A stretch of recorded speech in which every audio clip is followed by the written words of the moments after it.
Hey there, horror movie tea sippers. The following podcast episode will contain spoilers for the movie we are about to review. If you have not seen the movie and do not wish to have anything ruined prematurely, please do not continue to watch or listen until you have seen the movie. And welcome to the Horror Movie Tea Podcast.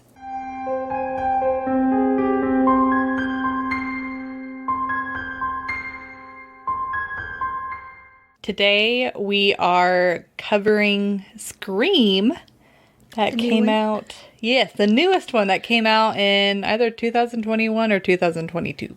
And this was not a listener request. No, we are finally caught up so far on listener requests. Ha! So we're starting to watch some things that we've put on the back burner. Yes. And have been waiting to do.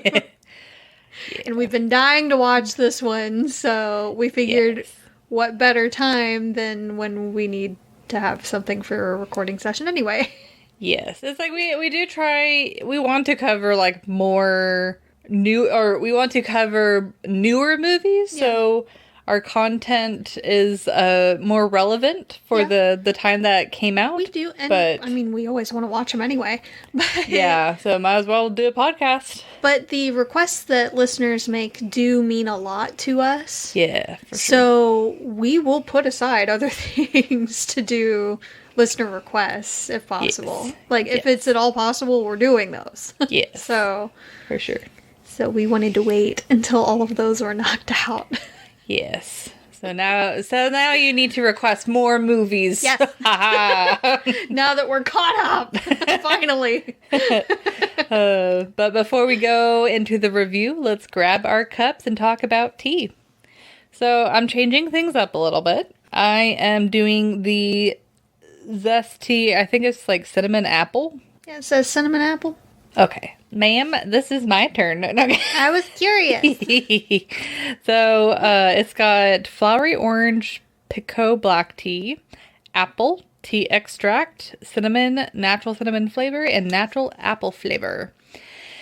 And whenever me and Jess have tried this tea before, Jess made the comment that it doesn't have enough apple flavor, and I got the genius idea to add spiced apple cider to the tea. So I have not. Let me know how it is.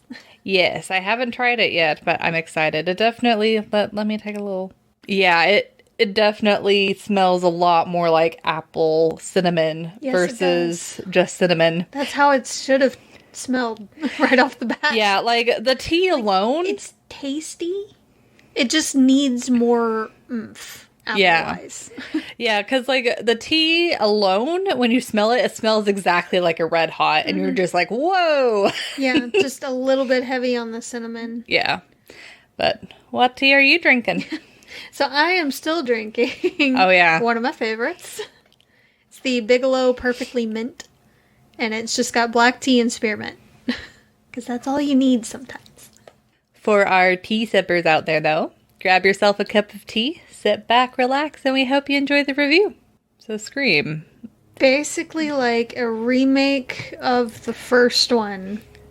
Just but updated. Bringing in the old characters. Yeah, like you have the two killers twist, and like essentially the killers are like, oh, we're fans of the movie, which I think it's like Stab in that universe. It's called Stab or something. Franchise, yes, Stab. And so they're trying to like make their own. They were very upset with the latest Stab movie, Stab 8. They said it went downhill, especially after like the fifth one at one point in the movie. But Stab 8 is where they completely lost it. Yeah. And for those who aren't aware, the Stab films kind of like follow the trend of like the Scream movies. Yeah. So it's kind of like the in-universe Scream. But it's based on real events. Yeah. Of that universe. Yeah.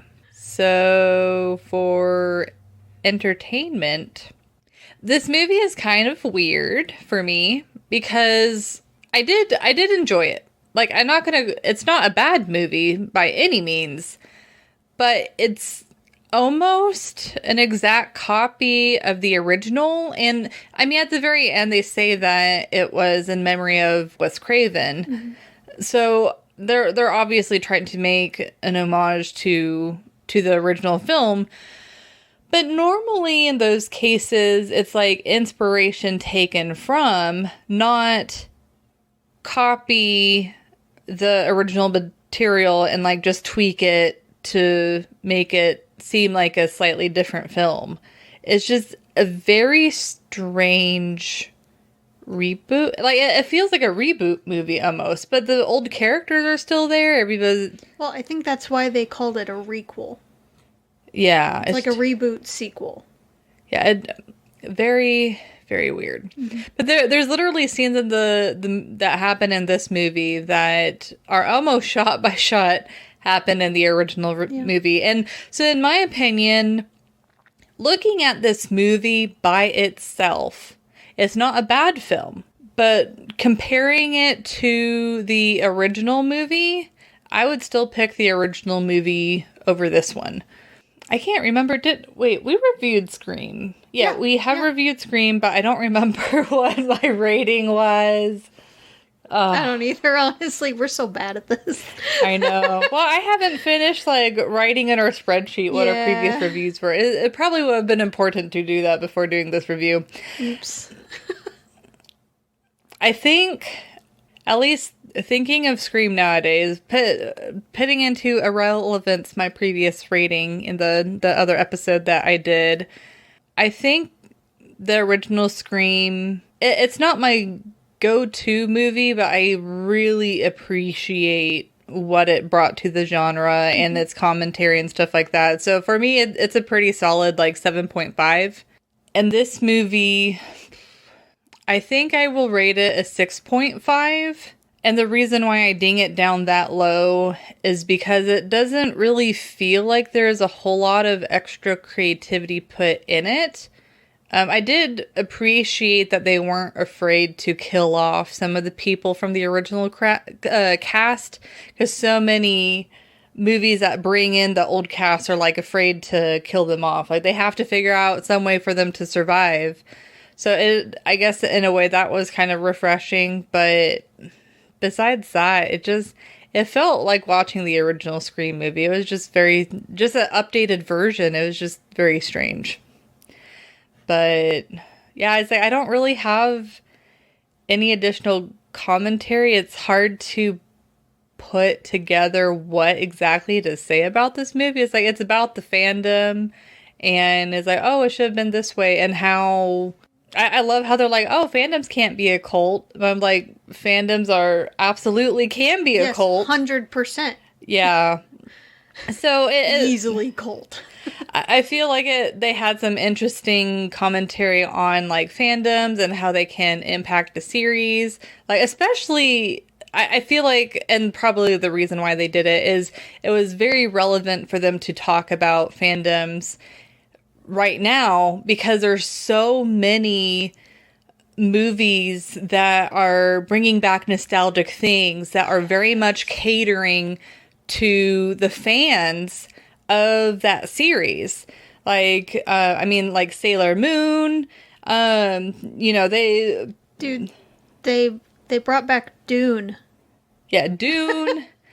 And even an anime that I watched called Code Geass, like, they actually rewrote the canon so that way they could have a movie to explain how the main character survived his death, and because so many people were upset. I mean, it was like a satisfying ending, but people were upset that the main character that you follow for 2 seasons, he kills himself because that's the only result he can find to accomplish his goal in the movie. For that spoiler.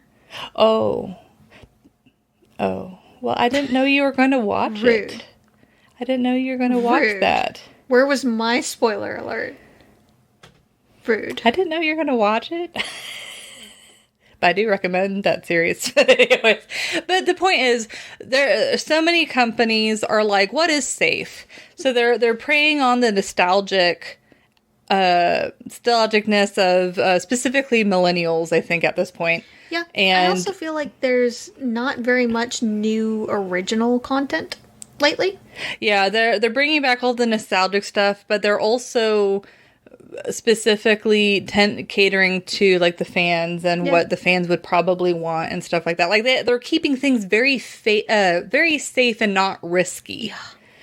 So they're scared to take risks. Yeah, so it's like this movie does kind of bring that up to light, but it's like I kind of knew that anyways, so it's not like they're bringing anything clever to the table. While I feel like the original Scream, they mentioned commentary that I think at that time people were like, oh, yeah, that is a good point and stuff like that. So it's just hard to say whether or not this movie is clever. Well, that, not just the first one, but the second one too. I barely remember the second one. I remember that one very well. And a lot of that was the mom, Billy Loomis's mom, had found a random serial killer and got him to agree to do all of that because he wanted the fame. He wanted to be caught because everything is about the trial. Because at the time, that's when a lot of the stuff was really getting going, like really big trials of certain things about killers, about, you know, all these other different fraud cases and everything that are super heavily televised.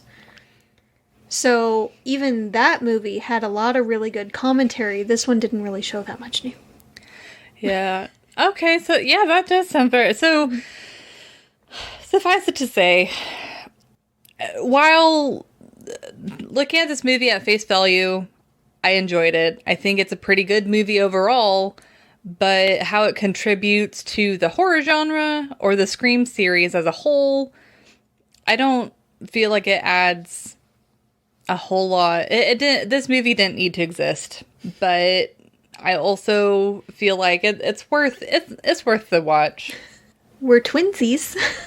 Oh, because I was gonna give it a 6.5 as well. Oh, I don't know why I get so excited when we get the same ratings. Because it doesn't happen often. Yeah, it has been happening more frequently, though. It has, but I've also talked you into changing your ratings lately too. So, verdict on spiced apple cider with the cinnamon apple tea. Maybe I'll cut the spiced apple cider in half because it kind of overpowers it. There's a delicate balance there, but some of the cinnamon flavor does come out, so it's good. But it's like now I feel like I'm having more apple cider than so I gotta cut back on the apple cider next time. It is a difficult balance to find with apple and cinnamon. Yeah, because apple is usually a fairly strong flavor, but in tea it's weakened. And cinnamon is such a powerhouse. Yeah. No matter what. Yeah. So a little bit of cinnamon goes a very long way. So it's really difficult to find just that fine line. And there is a really fine line. Yeah. Between not enough apple and too much cinnamon, or way too much apple and not enough cinnamon. Yeah. So it's difficult to find that. Yeah, for sure. That sweet spot. Yep. But I give it a 6.5. Ooh. It is an entertaining movie.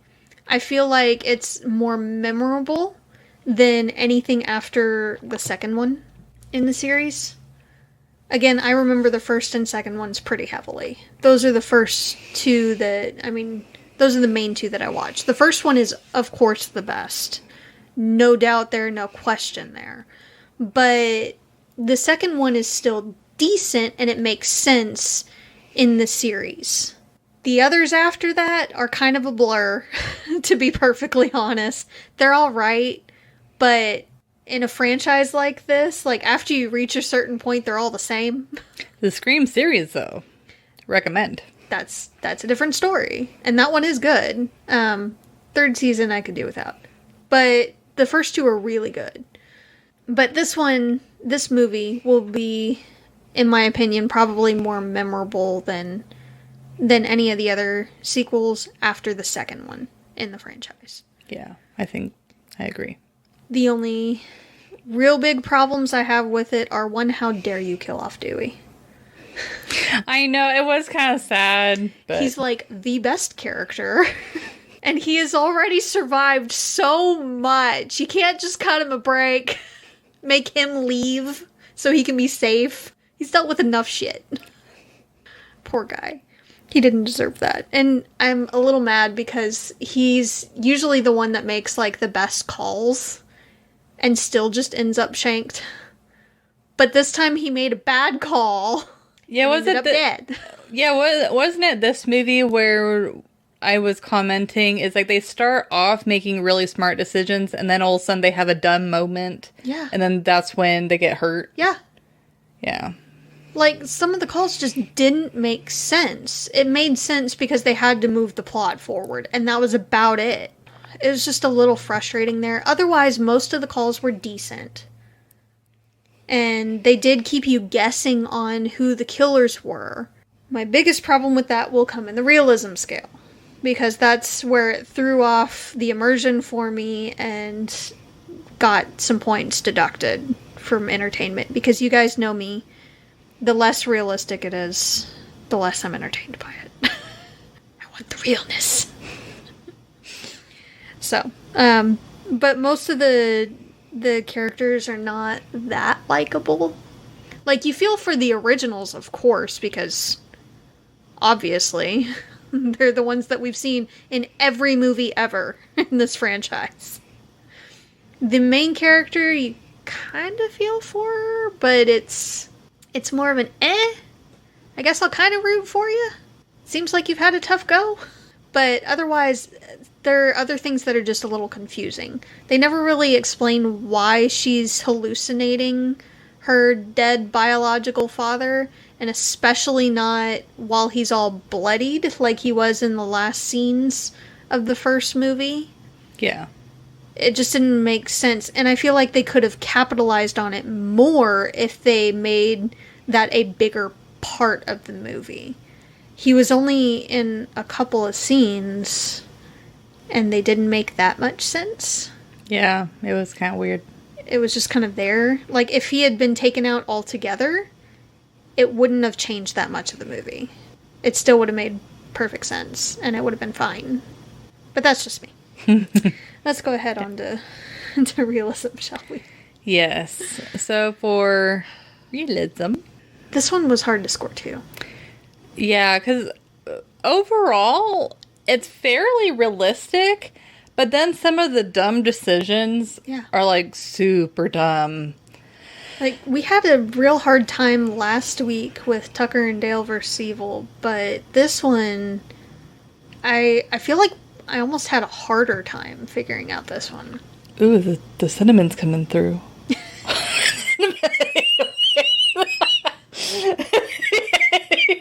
Anyways,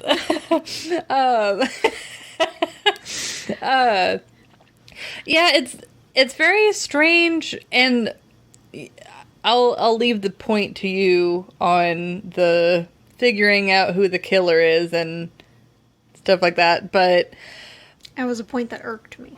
Yeah. I feel like overall it's a little bit more realistic than Tucker and Dale, but and I can totally see people I can totally see someone becoming killers for as stupid of a reason as, oh, we gotta fix the fandom. Like, unfortunately, people have killed others for less. Yeah. So I think, it's so difficult. And another thing that kind of gets me, and I don't know if you get this feeling too, but one thing that's always scared me about Scream is, like, with Halloween and Michael Myers, or with Friday the 13th, the killers are always, like, just walking towards the victim. And it's like, yes, that's scary. But then all of a sudden in Scream, to have the killer that's chasing after you as fast as you're trying to run away, that is absolutely terrifying. And that's why, even though I know it's trying to make commentary and in a way make fun of some of the things with the genre, Scream is legitimately a scary movie to me, because you can tell that the killer is just as human. They're not playing around. But they're on a mission. But there's times where the killer will like get tripped or get pushed over into a closet or something, and whenever they make those little oopsies where they like trip or something like that, it kind of seems comedic to me. Bit. Especially in this one. It did a little in the other ones, but those for the most part still kind of make sense. In this one, they were just really bad at it. Yeah, I was like kind of chuckling and being like, am I supposed to be laughing at this? Like, it's kind of weird. So I think I'm going to give the realism a 5.5. Because it's like the killer's clumsiness is just, it seems a little bit too over the top. Like, it feels like it's a comedy. I don't know if they're trying to shoot for that. Words. And then the dumb decisions by the characters. But, I mean, besides that, overall, I felt like I could see something like that possibly happening. So, with this one, again, it is extremely difficult to gauge this one, which is a good problem to have. We don't usually have this kind of problem. Suddenly, it's the perfect mix.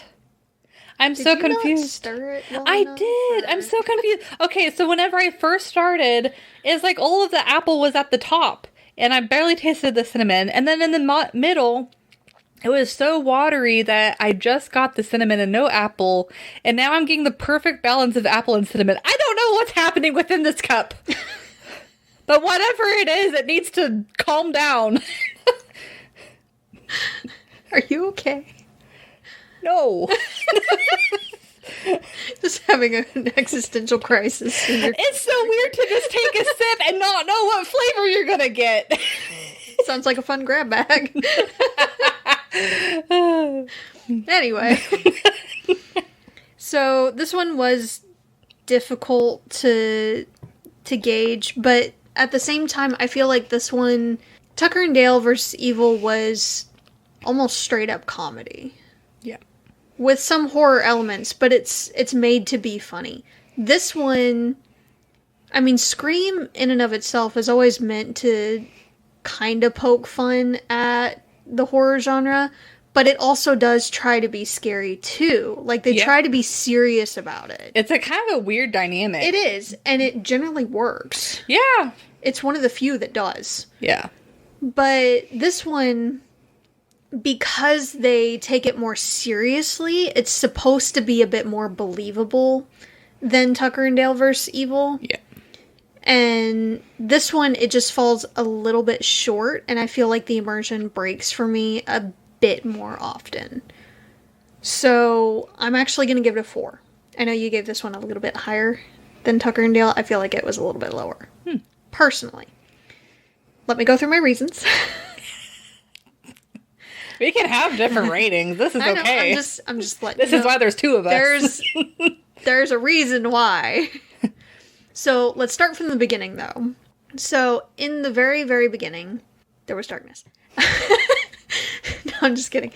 So, when the sister is at the house alone, the killer that comes in is super tall compared to her. And we're supposed to believe by the end of the movie that that was the boyfriend of the main chick. But that was apparently a good drive. So it just seems, timing-wise, like it wouldn't make that much sense. But at the same time, when she's being stabbed multiple times, you hear the sirens are super close, and you see the lights in the window, but you expect us to believe that Ghostface has gotten away in Woodsboro after shit like this has happened multiple times. Yeah, that's fair. I feel like that's a no. Also, the sister didn't die from being stabbed that many times when they've not done any of this before. I don't care how much research you do, you're probably not going to get it right against someone who's living when you've never done it before. Like, they said that they were trying to keep her alive. Like, they weren't trying to kill her right then because they wanted the sister to be lured back. Yeah. So, that takes a lot of skill, and I don't believe that they have that skill. Yeah. They hadn't made mention of, like, practicing, as awful as it would be, on animals or anything like that. And they certainly didn't do it on people. Yeah. So, I'm calling BS. Not with that many stab wounds. Like 2, 3, maybe, if they're a bit shallow. Uh-oh. But if they were super shallow, then she probably wouldn't have needed surgery. Yeah. That didn't make that much sense. You want me to stop for a moment? That's okay. He will probably get the memo that we're recording. Okay. So, we fast forward to when they're in the hospital, and the sister, the main character, gets attacked. Again, it's a super tall person, and we're supposed to believe that the boyfriend was not the one that did it, that it was probably Amber instead. Amber's super short. She's probably about my height.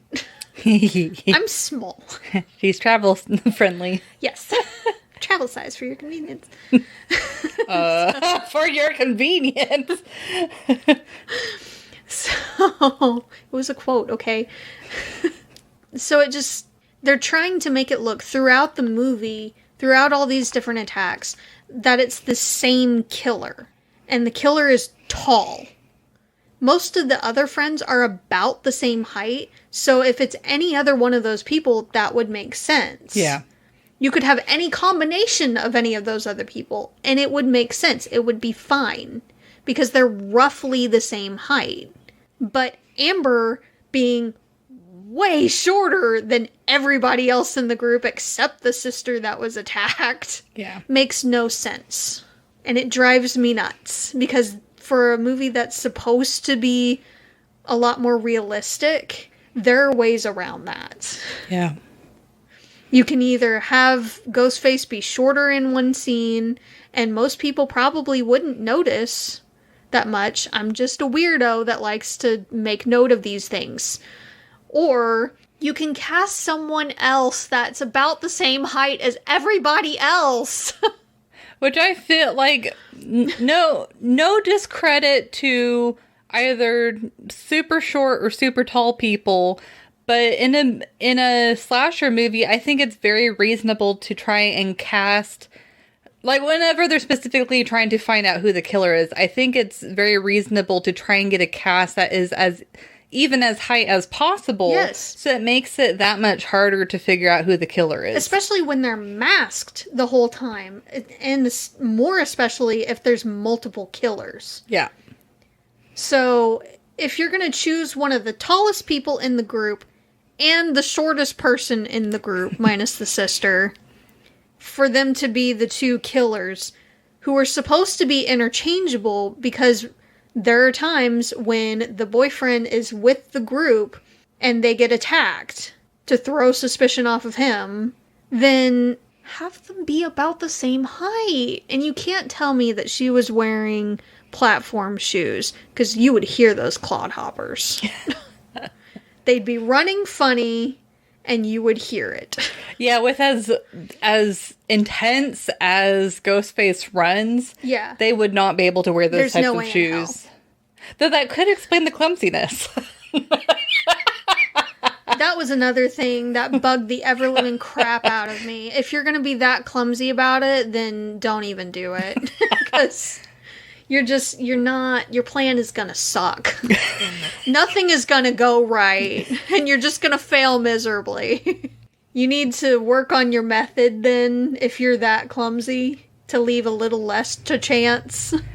God, oh man. That's such a creepy thought, though, of like someone practicing to make sure that they're as skilled as possible before that. Oh, I hate it.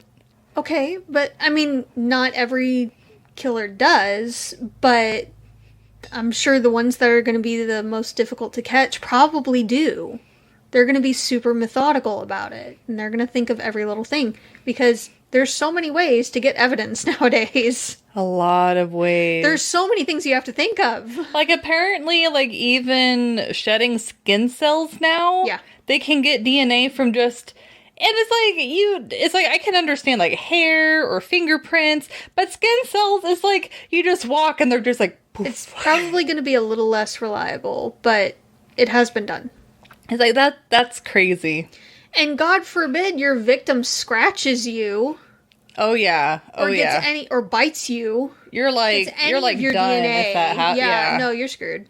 You're going to have to find a way to get rid of that body completely. Because it's just not going to happen. Yeah. Incineration is about the only way at that point. Or acid. Yeah. But that's my take on it. Oh, man. So, we are slowly, like, revealing... Yeah, we're slowly revealing our twisted minds. But anyways. I'm pretty sure we've revealed that a while back, but this is fine. Yeah, I think with that episode when you're, like, saying how far you'd go to make sure that the attempted killer is dead. Yes. Yeah.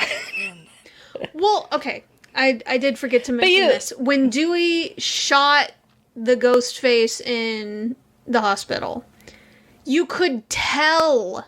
You could see that there was Kevlar. There was a bulletproof vest. You could see a bit of the bullet still showing. Those things did not penetrate. So I'm sorry. I'm gonna shoot for something that's probably not protected before I leave that area. Not think, you know what? You gotta shoot the head and go back. And even if I did do that, I'd be standing a little ways away from them so they wouldn't be able to just lunge at you. Kind of going on a slightly different thing. Well, our previous conversation kind of reminded me that I thought of this while watching the movie. But whenever you are defending yourself, there is a point where once the person is incapacitated, if you continue to hurt them, then you are then accountable for being arrested and charged for whatever happens to them, whether they're injured, murdered, or whatever. You are then the aggressor. So that makes me curious on, like, in Scream, or towards the end, whenever she does, like, incapacitate, I think is the boyfriend, but then she, like, keeps on going, or they like shoot him or something. He was already dead at that point, most likely. Maybe. She just emptied the clip. But it's just that I have questions on whether or not that would have gotten them in trouble for trying to do that. There would potentially be trouble. It depends on the situation, and it depends on if they decided to try to prosecute her at all. But since there was so much going on, and I can't really see them, since the sheriff got killed and her kid in their own home after she had already called for backup, pretty sure they wouldn't even attempt to prosecute. They probably would have just called it good and would just be glad that he's gone. Yeah. It does depend on the situation. Yeah. There would most likely be some that it wouldn't matter to them that all of that other stuff happened. He was down officially. So at that point, you could disengage. She went a little overboard. It was overkill, technically. So there would most likely be a case there. Whether it would be tried or not is a different story. Yeah, but, one thing is, like, there's, I know there's, like, attorneys and then psychologists that will review movies and be like, oh, is this, like, would this work in real life? I haven't really seen, and maybe I just haven't searched deep enough. I don't really see, like, prosecutors or police reviewing horror movies and being like, oh, this would be bad that this main character did this. This would probably get them in trouble. I would be very interested to see something like that. Yes. What I'd really love, which is one we need to review soon, I would love to hear a cop's take or a prosecutor's take on Spiral. Yeah. We need to review it for the podcast soon. Yeah. Look for that soon, guys. Yeah, if we have any listeners out there that either is a policeman or prosecutor or knows anyone that is, please reach out to us because we would love to have some second opinions on what, to hear takes on that'd stuff be like amazing. that. Please contact us. That'd be incredible and very helpful too, because it's like you just see all of this stuff happening in horror movies, but it's like you don't really think about the repercussions. It's like, yes, of course, the main characters that survive are going to have a lot of trauma, but the cases where the main character goes sometimes just as over the top as the killer does, it's like it does make you wonder, well, do they get any repercussions? Do they just let it go? Like, what happens to those people? And again, I'm sure it depends on the situation, but I still would love to hear your take on it. Yep, for sure. So. Well, so I said on my end is like I think it is worth a watch. It's just not nearly as impressive as the first movie. I would still choose the first movie over this one, but I think it's 100%. worth at least one watch. Would you recommend this movie? I would. I agree. It's worth at least one watch. It's not going to be the best in the franchise by any standard. No. The first one is obviously the best. I still like the second one in the franchise better than I liked this one. But it's alright. Again, it'll probably be a bit more memorable than the others. The others are, again, a bit of a blur to me. So I remember bits and pieces of the other ones, honestly. They're all a bit the same after a while. Yeah. But it's decent. They could have done better on certain things, but it's worth a watch. So, well, thank you everyone who joined us today. And please comment on what you thought of the movie. Since this is such a new movie, I would be very curious to know everyone's thoughts. And if you thought their commentary was clever, or if you thought it was just kind of a rehash of the first one. But if you would like to recommend a movie or tea to us, you can, or keep up to date with our content. I need to stop doing ad-lib stuff. You can find us on YouTube, Twitter, Instagram, Facebook, and most places you listen to podcasts.